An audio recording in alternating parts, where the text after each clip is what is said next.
بسم اللہ الرحمن الرحیم۔ شروع اللہ کا نام لے کر جو بڑا مہربان نہایت رحم والا ہے۔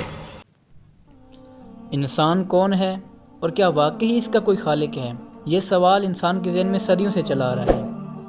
وہ چاہے دنیا کے کسی بھی کونے میں رہنے والا ہو، ہندوستان کا یا افریقہ کے کیپ ٹاؤن کا رہائشی ہو، یا پھر شام کا عربی باشندہ ہو، سب کے لیے ایک مشکل ترین سوال ہے کہ انسان کون ہے، یہ یہاں کیا کر رہا ہے اور یہ کدھر سے آیا ہے، اس کی سوچیں کدھر سے آتی ہیں اور یہ ہر لمحے کیا فعل انجام دینے میں مصروف ہے۔ دراصل انسان کا لفظ انس ہے، جس کے معنی محبت کے ہیں۔ انسان چاہے دنیا کے کسی بھی کونے میں رہتا ہو، وہ محبت کا باشندہ ہے۔ اسے کسی نہ کسی چیز سے محبت ہے۔ اس کا ہر کھیل اور ہر فعل اس کی کسی نہ کسی چیز کے ساتھ محبت سے شروع ہوتا ہے، اور محبت ہی آخرکار اس کام کے انجام کار کا باعث بنتی ہے۔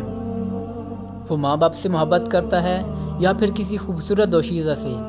وہ سگریٹ سے محبت رکھتا ہے، چاہے مزیدار بریانی سے۔ لہذا ہر فعل میں وابستہ شدہ چیز اس کا کسی نہ کسی صورت میں انس پایا جاتا ہے۔ انسان چاہے کسی مذہب کو ماننے والا ہو یا نہ ہو، پھر بھی اس کے اندر ایک قرب اور ایک تکلیف سے بھرپور سوال ہے کہ کیا اس کو کوئی بنانے والا ہے؟ کیا اس کو کسی نے تخلیق کیا ہوا ہے؟ اور اس کو کس نے اس انجانے سفر پر روانہ کیا ہے؟ یہ سوال دراصل اس کی فطرت میں وادیت شدہ ہے، جس کی بنا پر یہ اس کے اندر بار بار سر اٹھاتا ہے۔ سوچنے والی بات یہ ہے کہ اس کا نام انسان اس کے لیے کس نے تجویز کیا؟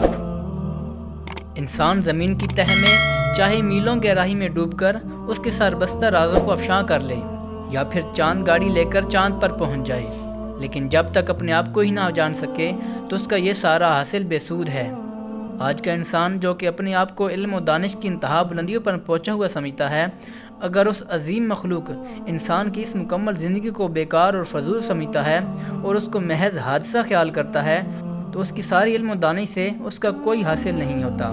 آج کا انسان، سائنسی انسان، اگر مختلف سیاروں اور مختلف ستاروں کے ایک مقرر اور مخصوص فاصلے پر جکڑے جانے اور ایک مخصوص مدار کے اندر ہی حرکت کو محض اتفاقاً حادثہ سمجھتا ہے، تو اس کی علم و دانش سے اس کو کیا حاصل ہوتا ہے؟ ناظرین و سامعین، دن رات سورج اور چاند کا اپنے اپنے معین راستوں پر پابند گردش رہنا کوئی مذاق نہیں ہے۔ ان چیزوں کے تذکرے کے بعد غور کرنے والی بات یہ ہے کہ انسان کا ہونا کیا واقعی حقیقت ہے یا پھر ایک تخیل ہے؟ کیا یہ صرف ہمارے وہم کی پیداوار تو نہیں کہ ہم وجود رکھتے ہیں؟ اگر ہم اپنے وجود کو اور اپنے اندر موجود نروس سسٹم سے لے کر ایگزیکٹری سسٹم تک ہر چیز کو باطل قرار دیتے ہیں تو یہ مندرجہ بالا تمام نظام باطل ہے۔ لیکن اگر ہمارا وجود حقیقت ہے تو پھر یہ سب کچھ بھی حقیقت ہے، اور اس نظام کا خالق اور اس کو چلانے والا بھی حقیقت ہے۔ ہم اس خالق کو مانیں یا نہ مانیں، لیکن مندرجہ بالا حقائق کو جھٹلا نہیں سکتے۔